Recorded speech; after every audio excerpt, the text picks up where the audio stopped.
నమస్తే, నేను రామకృష్ణ. మీరు చూస్తున్న సిటీ న్యూస్. ముందుగా ముఖ్యాంశాలు చూద్దాం. యువత అన్ని రంగాలలో రాణించాలని కోరిన ఎమ్మెల్సీ రాము సూర్యారావు, ఏలూరు నగర మేయర్ షేక్ నూర్ జహాన్ అట్టహాసంగా జిల్లా స్థాయి యువజనోత్సవాలు. అర్హులైన ప్రతి ఒక్కరికి పింఛన్లు పంపిణీ చేసినట్లు పేర్కొన్న ప్రభుత్వ చింతమనేని ప్రభాకర్, క్యాంపు కార్యాలయంలో ప్రజా వినతుల పరిష్కారం. జిల్లాలో స్వైన్ ఫ్లూ కలకలం, ఏలూరు ఆసుపత్రిలో చికిత్స పొందుతున్న పిహెచ్సి వైద్యుడు. సంక్రాంతి కానుకగా 6,480 మందికి ఇళ్ల ఫ్లాట్లు సహకరించాలని బ్యాంకర్లను కోరిన నగర mayor Noor Jahan. ACT television channel చేపట్టిన యాక్ట్ మన డివిజన్ మన సమస్యలు లైవ్ షో కార్యక్రమంలో ముఖ్య అతిథిగా పాల్గొన్న 21వ డివిజన్ కార్పొరేటర్ మాధు రాధాబాబుకు దుస్సెలవతో పుష్పగుచ్చాలతో ఆత్మీయ స్వాగతం. స్థానిక సమస్యల పరిష్కారానికి లైవ్ షోలు నిర్వహించడం అభినందనీయమన్న corporator Madhu Radhababu. Prashant real estates సుఖమయ నివాసానికి శుభప్రదమైనది. మా 19వ నూతన venture SMR Vaibhavam, national highway Vignan greenfield school వెనుక, ఏలూరు. 17 సంవత్సరాలుగా 18 వెంచర్లు. రియల్ ఎస్టేట్ రంగంలో ఓ అద్భుతం, నూతన అధ్యాయం. ఇదంతా వేలాది మంది ఖాతాదారులు ఎస్ఎంఆర్ పై పెట్టుకున్న విశ్వాసమే కారణం. ఇప్పుడు national highway Vignan greenfield school వెనుక భోగాపురంలో సగర్వంగా మా 19వ నూతన venture SMR Vaibhavam DTCP layout తో రూపుదిద్దుకుంటుంది. ఎస్ఎంఆర్ వైభవం ప్రత్యేకతలు: విద్యారంగంలో ప్రసిద్ధి చెందిన Vignan public school, Ramachandra engineering college Eluru, Eluru engineering college మరియు నూతనంగా నిర్మించబడుతున్న ప్రభుత్వ క్రికెట్ స్టేడియం ప్రక్కనే రూపుదిద్దుకుంటున్న మా 19వ నూతన వెంచర్ ఎస్ఎంఆర్ వైభవం. ఎస్ఎంఆర్ వైభవం స్థలం మొత్తం సంస్థ పేరు మీద రిజిస్టర్ కాబడి క్లియర్ టైటిల్ తో స్పాట్ రిజిస్ట్రేషన్ కు సిద్ధంగా ఉంది. ఎస్ఎంఆర్ వైభవంలోని ప్రతి ప్లాట్ ప్రముఖ వాస్తు పండితులచే వాస్తు ప్రకారం రూపొందించబడింది. 14x100 kVA transformer, 3 phase current తో వెంచర్ అంతటా విద్యుత్ మరియు దేదీప్యమానమైన స్ట్రీట్ లైటింగ్. 30-40 అడుగుల వెడల్పు గల బ్లాక్ టాప్ రోడ్లు, రోడ్లకు ఇరువైపులా డ్రైనేజ్ సిస్టమ్ మరియు ట్రీ ప్లాంటేషన్. నివాసితుల కొరకు 50,000 లీటర్ల కెపాసిటీ గల over head water storage tank తో 24 గంటలు నీటి సరఫరా. ఎస్ఎంఆర్ వైభవంలో పార్కులు, పిల్లలకు ఆట స్థలములు, ధ్యాన మందిరం అద్భుతంగా డిజైన్ చేయబడుచున్నవి. భద్రత కొరకు ఎస్ఎంఆర్ వైభవంలో 24 గంటలు సెక్యూరిటీ మరియు సీసీ కెమెరాలు. ఎస్ఎంఆర్ వైభవంలో ఫ్లాట్ కొనుగోలు చేసేవారికి 75% వరకు బ్యాంక్ లోన్ సదుపాయం ప్రశాంత్ రియల్ ఎస్టేట్ సంస్థ కల్పిస్తుంది. అన్ని వర్గాల ప్రజల అభివృద్ధిని ఎల్లప్పుడూ ఆకాంక్షించే ఎస్ఎంఆర్ వారి 19వ వెంచర్ ఎస్ఎంఆర్ వైభవం. మా వెంచర్లో పెట్టుబడి పెట్టి ప్రతి రూపాయి మీ ఆర్థికాభివృద్ధికి ఎంతో బాసటగా నిలుస్తుందనడంలో ఎలాంటి సందేహం లేదు. స్వయంగా విచ్చేసి అన్ని విషయాలు తెలుసుకున్న తర్వాతనే నిర్ణయం తీసుకోండి. మానవ జీవితంలో కొన్ని నిర్ణయాలు అత్యంత కీలకం. అటువంటి కీలక నిర్ణయాలు నేడే తీసుకోండి. అదృష్టవంతులుగా మారండి. ఎస్ఎంఆర్ వైభవం, ప్రశాంత్ రియల్ ఎస్టేట్స్ వారి. SMR estates managing director SMR Pedababu, Canara bank line, Powerpet, Eluru. మా సెల్ నంబర్ 9440188786. యువత అన్ని రంగాల్లో రాణించాలని ఎమ్మెల్సీ రామ్ సూర్యారావు, ఏలూరు నగర మేయర్ షేక్ నూర్ జహాన్ పెదబాబు అన్నారు. యువజనోత్సవాల ద్వారా ప్రభుత్వం వివిధ పోటీలను నిర్వహించడం అభినందనీయమన్నారు. స్థానిక సిఆర్ఆర్ డిగ్రీ కళాశాల ఆడిటోరియంలో జిల్లా స్థాయి యువజనోత్సవాలను జ్యోతి ప్రజ్వలన చేసి వారు ప్రారంభించారు. ఈ సందర్భంగా వారు మాట్లాడుతూ జిల్లా స్థాయిలో గెలుపొందిన వారు రాష్ట్ర స్థాయిలో కూడా రాణించి జిల్లాకు మంచి పేరు తీసుకురావాలని కోరారు. రాష్ట్ర ప్రభుత్వం యువతలో నైపుణ్యాన్ని వెలికితీసేందుకు స్కిల్ డెవలప్మెంట్ కార్పొరేషన్ ఏర్పాటు చేసిందన్నారు. యువత దాన్ని సద్వినియోగం చేసుకుని జిల్లాకు మంచి పేరు తీసుకురావాలని ఆకాంక్షించారు. జిల్లా స్థాయి యువజనోత్సవాలు ఏలూరులో అట్టహాసంగా జరిగాయి. డివిజన్ స్థాయిలో గెలుపొందిన యువత పెద్ద సంఖ్యలో ఈ యువజనోత్సవాలకు హాజరయ్యారు. కేరింతలు, తుళ్లింతల మధ్య సభా ప్రాంగణమంతా సందడి వాతావరణం నెలకొంది. కూచిపూడి, భరతనాట్యం, ఫోక్, జానపదం తదితర పోటీల్లో పాల్గొన్న యువత తమ ప్రావీణ్యాన్ని ప్రదర్శించి ఆహుతులను విశేషంగా ఆకట్టుకున్నారు. ఈ పోటీల్లో విజేతలైన వారు రాష్ట్ర స్థాయి యువజనోత్సవాలలో పాల్గొంటారు. ఈ కార్యక్రమంలో జిల్లా న్యాయ సేవాధికార సంస్థ జిల్లా కార్యదర్శి శైలజ, క్రీడల ముఖ్య శిక్షకుడు అజీజ్, కార్పొరేషన్ కోఆప్షన్ సభ్యులు SMR Pedababu, corporator Kethireddy Bhaskar Rao, CRR కళాశాల correspondent US Ramprasad, Setwell CEO CH Subbireddy, manager Prabhakar తదితరులు పాల్గొన్నారు.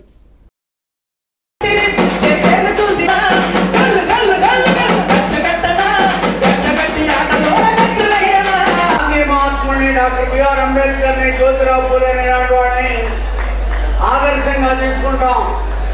ఎందువల్లంటే వాళ్ళ రంగాల్లో కష్టపడి ఒక ఉన్నతికి వచ్చారు. అలాగే మీ అందరికీ కూడా నేను విజ్ఞప్తి చేస్తున్నా, కష్టపడండి. ఏ రంగంలో అయినా సరే, కళారంగంలో కానీ మీ చదువు విషయంలో కానీ ఆ కష్టపడితే మీరంతా ఉన్నతికి వస్తారు. వేదిక మీద ఉన్న ఒక్కొక్కరి గురించి చెప్పాలంటే కష్టపడినందువల్ల ఆయా రంగాల్లో ఉత్తీర్ణ సాధిస్తారు, మంచి పేరు సంపాదిస్తున్నారు. ప్రతి విద్యార్థికి మంచి అవకాశాలు ఉన్నాయి, ఇటు కళల్లో కానీ క్రీడల్లో కానీ ఎవరైనా సరే. అందువల్ల మీరు వాటిలో శ్రద్ధ చూపించండి. నేను వేరే కొత్తగా చెప్పగలను మీకు కూడా మరి రాష్ట్ర స్థాయిలో అలాగే జాతీయ స్థాయిలో కూడా మరి విజేతలుగా అందించి మన జిల్లాకి మంచి పేరు తీసుకురావాలని మనస్ఫూర్తిగా కోరుకుంటున్నాను. మరి అదేవిధంగా గౌరవ ముఖ్యమంత్రి శ్రీ నారా చంద్రబాబు నాయుడు గారు మరి యువతలో ఉన్నటువంటి నైపుణ్యాన్ని వెలుగు తీసుకుంటూ మరి స్కిల్స్ని డెవలప్ చేసుకునేందుకు ప్రత్యేక కార్పొరేషన్ కూడా ఏర్పాటు చేసి మరి అనే విధాలు కూడా యువతను ప్రోత్సాహం చేయడం జరుగుతుంది.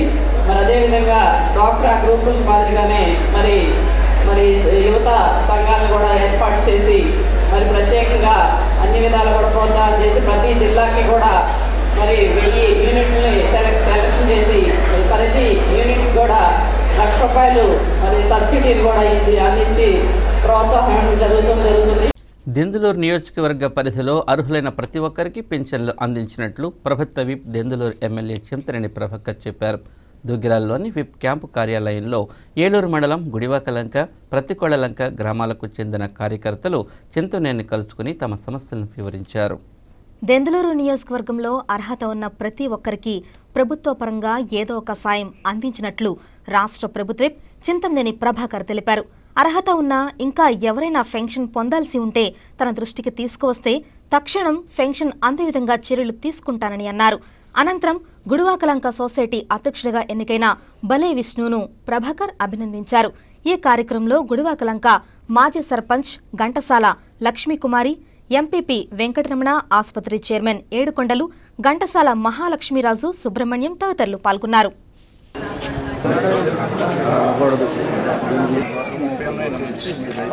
మేమంతా కూడా సభ్యత్వాలే.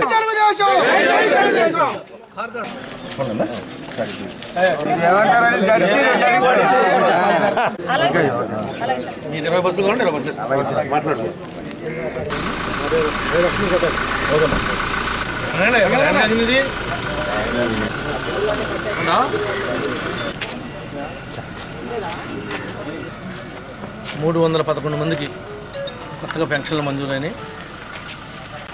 కిందటి నెలలో 280 ఇచ్చారు. మరి ఎవరైతే పేదవారు ఉన్నారో, గీత కార్మికులు ఉన్నారో, భర్తను కోల్పోయినటువంటి వారు ఉన్నారో వాళ్ళందరినీ ప్రతి నెల కూడా మేము ఐడెంటిఫై చేసి అందరికీ కూడా పెన్షన్లు వచ్చే విధంగా మా నాయకులు మేము కృషి చేస్తున్నాం. ఇది మాటలతో చెప్పడం కాదు, పిచ్చి అటువంటి పేదవారికి ఆసరాగా ఉన్నప్పుడు మనం చేస్తున్నటువంటి పని యొక్క విలువ మనకు తెలిసి వస్తూ ఉంటుంది. ఈ రోజున మరి ₹100 అడిగితే కూడా పక్కింటి వాళ్ళు మనం అప్పుగా అడిగితే కూడా ఇవ్వనటువంటి పరిస్థితుల్లో వాళ్ళని ఎత్తికి మేమే పట్టుకుని మరి వాళ్ళకి ₹1000, ₹1500 వచ్చే విధంగా ప్రయత్నం చేసినటువంటి మా నాయకులందరూ కూడా ప్రత్యేకంగా అభినందనలు తెలియజేస్తున్నాం. ఇంకా ఈ నియోజకవర్గంలో ఇంకొక 1000 మందికి ఇస్తే ఇంకా ఒక్క ఊర్లో కూడా ఒక్క పెన్షన్ కూడా అడిగేవాడు ఉండడని చెప్పి కూడా ఈ సందర్భంగా మేము తెలియజేస్తూ ఉన్నాం. ఈరోజు ఎవరైతే మా పార్టీ మమ్మల్ని, మా నాయకుల్ని విమర్శిస్తున్నారో వాళ్ళ ఫ్యామిలీల్లో కూడా ప్రతి నెల 1000-1500 ఉన్నటువంటి ఫ్యామిలీలన్నింటినీ కూడా మేము ఏలెట్టి ఇదిగో వీడికి ఇస్తున్నాం, వీడు మా పార్టీ కాదని కూడా మేము ధైర్యంగా చెప్పగలుగుతాం. అలాంటి వాళ్ళకు కూడా మేము పెన్షన్లు ఇచ్చాం. ఈరోజు ఏదో మాట్లాడుతున్నారు, ఏదో నవరత్నాలు అంటున్నారు, ఆ రత్నాలు అంటున్నారు. ఆ రత్నాలు ఏంటో వాళ్ళకే సరిగ్గా తెలియదు. ఇంకా ప్రజలకు ఏం చేస్తారో వాళ్ళు కూడా ఒకసారి ఆలోచన చేసుకోమని చెప్పి కూడా ఈ సందర్భంగా తెలియజేస్తాం. జిల్లాలో తొలిసారిగా నమోదైన స్వైన్ ఫ్లూ కేసు తీవ్ర కలకలం కలిగించింది. అవుట్సోర్సింగ్ వైద్యునికి స్వైన్ ఫ్లూ లక్షణాలు ఉన్నట్లు నిర్ధారణ కావడంతో వైద్య ఆరోగ్య శాఖ అప్రమత్తమైంది. ఏలూరులోని జిల్లా కేంద్ర ప్రభుత్వ ఆసుపత్రుల్లో ప్రస్తుతం ఆ వైద్యునికి మెరుగైన వైద్య సేవలు అందిస్తున్నారు. తణుకు పట్టణానికి చెందిన కె కార్తీక్ అత్తిలి మండలం మచిలి పిహెచ్సిలో అవుట్సోర్సింగ్ వైద్యునిగా పనిచేస్తున్నారు. కొద్ది రోజుల క్రితం ఆయన హైదరాబాద్లోని బంధువుల ఇంటికి వెళ్లారు. తిరిగి మచిలిలో విధులకు హాజరైన డాక్టర్ కార్తీక్కు 3 రోజుల క్రితం జ్వరం రావడంతో వైద్య పరీక్షలు చేయించుకున్నారు. అయితే అతనికి జ్వరం తగ్గకపోవడంతో ఏలూరులోని ప్రభుత్వ ఆసుపత్రి వైద్యులను సంప్రదించారు. ఏలూరు ప్రభుత్వ ఆసుపత్రి వైద్యులు ఆయనను రక్త పరీక్షలు నిర్వహించగా స్వైన్ ఫ్లూ అని నిర్ధారించారు. హైదరాబాద్లో బంధువుల ఇంటికి వెళ్లిన సమయంలో డాక్టర్ కార్తీక్కు ఈ వ్యాధి సోకినట్లు భావిస్తున్నారు. ఏలూరు ప్రభుత్వ ఆసుపత్రిలోని ప్రత్యేక వార్డులో డాక్టర్ శ్రీనివాస్ ఆధ్వర్యంలో కార్తీక్కు వైద్య సేవలు అందిస్తున్నారు.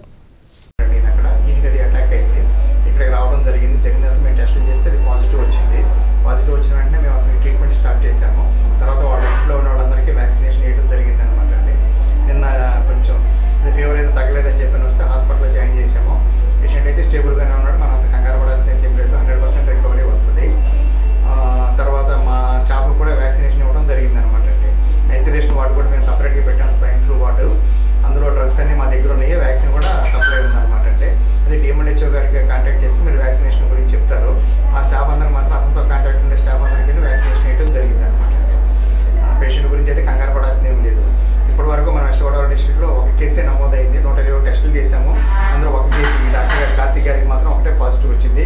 అది కూడా ఆయన హైదరాబాద్ నుంచి యశోద హాస్పిటల్ పెద్దమ్మ గారి దగ్గర నుంచి కాంటాక్ట్ రావడం జరిగిందని చెప్పి మేము ఎక్స్పెక్ట్ చేస్తాం. ఈ సీజన్లోనే H1N1 వైరస్ అనేది కాంటాక్ట్ వస్తుంది. ఈ స్వైన్ ఫ్లూ ఉన్న వాళ్ళు తుమ్మినా దగ్గినా దాని నుంచి వచ్చే సెక్రిషన్స్ ద్వారా మనకి పట్టణంలోకి అంటుకునే అవకాశం ఉంది. ముఖ్యంగా చిన్నపిల్లలకి, గర్భిణీ స్త్రీలకి, ఆస్తమా ఉన్న వాళ్ళకి, టీబీ ఉన్నవాళ్ళు, తర్వాత HIV పేషెంట్లు జాగ్రత్తగా ఉండాలి. వీళ్ళు బయటకు వచ్చినప్పుడు మాస్క్ ఒకటి వేరు చేసుకుని బయటకు రావడం మంచిది. వీళ్ళు అవసరమైతే లేదంటే సాధ్యమైనంత వరకు ఇంట్లోనే ఉండటం మంచిది. ఒకవేళ ఏదైనా అర్జెంట్ అయి బయటకు వస్తే మాత్రం మాస్క్ వేసుకుని బయటకు రావడం వస్తే మంచిది అనమాట. అది మనం ప్రివెంట్ చేసుకోవచ్చు. తర్వాత స్వైన్ ఫ్లూ, అన్ని స్వైన్ ఫ్లూలు కేసులు సీరియస్ అవ్వవు. ఎర్లీగా డిటెక్ట్ చేసినట్టయితే మనం ఏమాత్రం డౌట్ ఉన్నా మీరు హాస్పిటల్కి వచ్చి మా దగ్గర టెస్టింగ్ మిషన్ ఉంది, టెస్ట్ చేయించుకుంటే ఇమీడియట్గా ట్రీట్మెంట్ ఇవ్వడం జరుగుతుంది. పాజిటివ్ వస్తే మాత్రం అనమాట. లేకపోతే మీరు అంత కంగారు పడాల్సినంత ఏం లేదు. పబ్లిక్ కూడా కొంచెం అవగాహన చేసుకుని ఆవిడ పబ్లిక్లో ఏమాత్రం డౌట్ వచ్చినా స్వైన్ ఫ్లూ అని అనుమానం ఉన్నా మా దగ్గరికి వచ్చి టెస్ట్ చేయించుకుంటే మాత్రం దానికి ఏదైనా పాజిటివ్ రావడం కానీ జరిగితే మాత్రం ట్రీట్మెంట్ ఇవ్వడం జరుగుతుంది. కంగారు పడాల్సినంత అవసరం అయితే ఏం లేదనమాట. అన్ని పేదల సొంతింటి కల నెరవేర్చేందుకు తొలి విడతగా 6,480 గృహాలు నిర్మిస్తున్నట్లు ఏలూరు నగర మేయర్ షేక్ నూర్జహాన్ తెలిపారు. సీఎం చంద్రబాబు ఆదేశాల మేరకు పోణంగి, కొత్తూరు, మాదపల్లి గ్రామాల్లో 65.5 ఎకరాల విస్తీర్ణంలో వీటిని నిర్మిస్తున్నామని, వచ్చే జనవరిలో పేదలకు సంక్రాంతి కానుకగా అందిస్తామని మేయర్ తెలిపారు. ఏలూరు కార్పొరేషన్ కార్యాలయంలో బ్యాంకర్లతో నిర్వహించిన సమావేశంలో నూర్జహాన్ మాట్లాడారు. ఏలూరు నగరంలో నివసిస్తున్న పేదలకు సొంతిళ్లు అందించే కార్యక్రమం చురుగ్గా ముందుకు సాగుతోంది. దీనికి సంబంధించి బ్యాంకర్ల సహకారం కోరేందుకు మెప్మా ఆధ్వర్యంలో ప్రత్యేక సమావేశం ఏర్పాటు చేశారు. ఈ సందర్భంగా మేయర్ నూర్జహాన్ మాట్లాడుతూ మొత్తం 135 అపార్ట్మెంట్లను సింగిల్, డబుల్ బెడ్రూమ్ ఫ్లాట్లుగా నిర్మిస్తున్నట్లు తెలిపారు. ఈ గృహాల నిర్మాణానికి సంబంధించి ఒక్కొక్క ఫ్లాటుకు 4,35,000 రూపాయలను కేంద్ర రాష్ట్ర ప్రభుత్వాలు సబ్సిడీగా అందిస్తున్నట్లు తెలిపారు.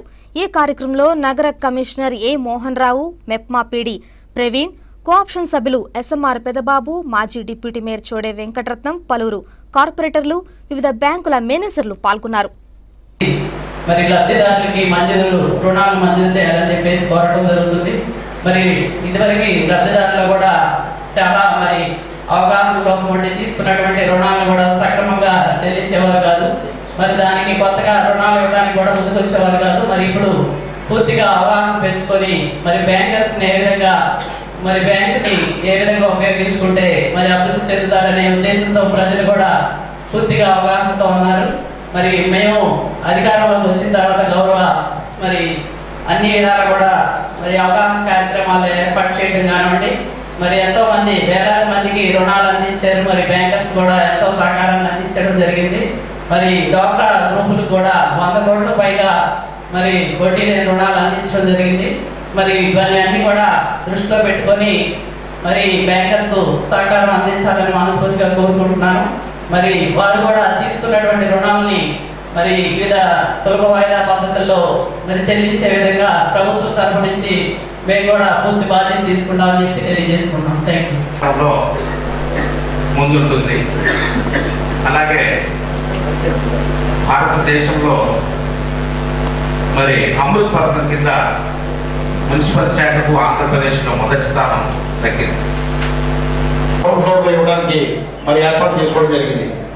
మరి దీనిలో ముఖ్యంగా సింగిల్ బెడ్రూము, డబుల్ బెడ్రూము కొంచెం డీలక్స్ టైప్లో 3 కేటగిరీలుగా ఏర్పాటు చేసుకోవడం జరిగింది. మరి ఫస్ట్ సింగిల్ బెడ్రూమ్ అయితే 300 అడుగులతో ఉన్నటువంటి సింగిల్ బెడ్రూమ్ ఇల్లు, దానికి రాష్ట్ర ప్రభుత్వం సబ్సిడీ వచ్చి 1,50,000 రూపాయలు, కేంద్ర ప్రభుత్వం వచ్చి సబ్సిడీ 1,50,000 రూపాయలు. మరి ఇవన్నీ కూడా ఇన్ఫ్రాస్ట్రక్చర్ డెవలప్ చేయడానికి ఒక్కొక్క దానికి కామన్గా 1,30,000 రూపాయలు రాష్ట్ర ప్రభుత్వం భరాయిస్తుంది. రాష్ట్ర ప్రభుత్వం వాటా వచ్చేవాటికి 1,50,000, 1,35,000 కలిపి 2,50,000 రూపాయలు సెంట్రల్ గవర్నమెంట్. మొత్తం ఇదంతా కూడా ఇది కాకుండా మరి సింగిల్ బెడ్రూమ్ 7 లక్షల రూపాయలు కాస్ట్ పెట్టడం జరిగింది. అట్లాగే 365 రూపాయలు 365 అడుగులకి 8 లక్షల రూపాయలు, 435 అడుగులకి 9 లక్షల రూపాయలు పెట్టడం జరిగింది. ప్రజా సమస్యల పరిష్కారమే లక్ష్యంగా యాక్ట్ టెలివిజన్ చేపట్టిన యాక్ట్ మన డివిజన్ మన సమస్యలో లైవ్ షో కార్యక్రమంలో 21వ డివిజన్ కార్పొరేటర్ మాధు రాధాబాబు ముఖ్య అతిథిగా పాల్గొన్నారు. ఈ సందర్భంగా వారికి దుస్సాలతో పుష్పగుచ్చాలతో Eluru ACT studio manager MN Sharma ఆత్మీయ స్వాగతం పలికారు. ఈ సందర్భంగా కార్పొరేటర్ మాధు రాధాబాబు మాట్లాడుతూ లక్ష్య సాధన దిశగా యాక్ట్ టెలివిజన్ ముందుకు వెళుతూ మరింత ప్రజాదరణ సాధించాలని ఆకాంక్షించారు.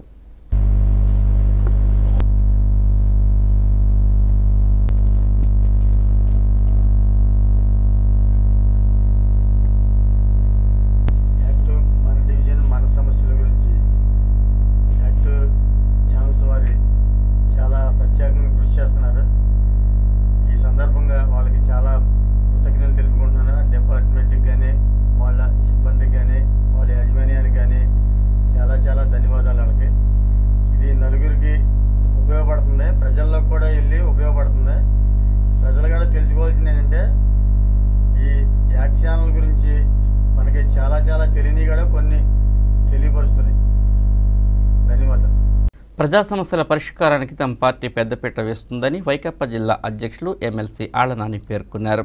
ప్రజా సమస్యలతో పాటు కార్యకర్తల సమస్యలను కూడా పరిష్కరించేందుకు కృషి చేస్తారని చెప్పారు. స్థానిక 7వ డివిజన్లో ఉభయ గోదావరి జిల్లాల మహిళా విభాగం పార్టీ సమన్వయకర్త పిల్లంగొళ్ల శ్రీలక్ష్మి ఆధ్వర్యంలో వైకాపా కార్యకర్తల సమావేశం జరిగింది. ఈ సమావేశంలో ముఖ్య అతిథిగా పాల్గొన్న ఎమ్మెల్సీ ఆళ్లనాని మాట్లాడుతూ గతంలో తాను ఎమ్మెల్యేగా పనిచేస్తున్న కాలంలో ఏలూరు నగరాభివృద్ధికి ఎంతో కృషి చేశారని చెప్పారు.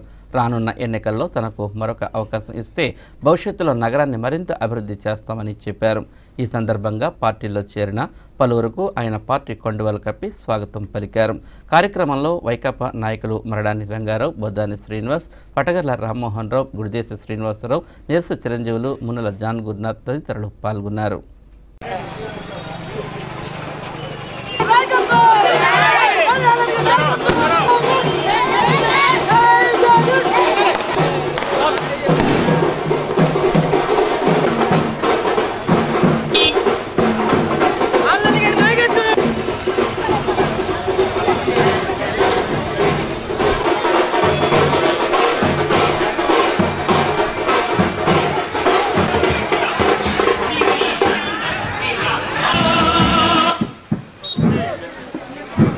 సుస్వాగతం. తెలుగుదేశం ప్రభుత్వాలు చెప్పాలి. మీరు నాని గారు ఆనాడు అయిపోయింది తప్ప మరి వేరే విధంగా కాదని జగన్మోహన్ రెడ్డి గారు ముఖ్యమంత్రి చేసుకుంటే 7వ డివిజన్లో ఉన్న ప్రతి ఒక్కరు మరి చంద్రబాబు నాయుడు కష్టాలున్న రాష్ట్రాన్ని పేదవాళ్ళు పడుతున్న సభాపూర్వం తెలియజేస్తున్నాం.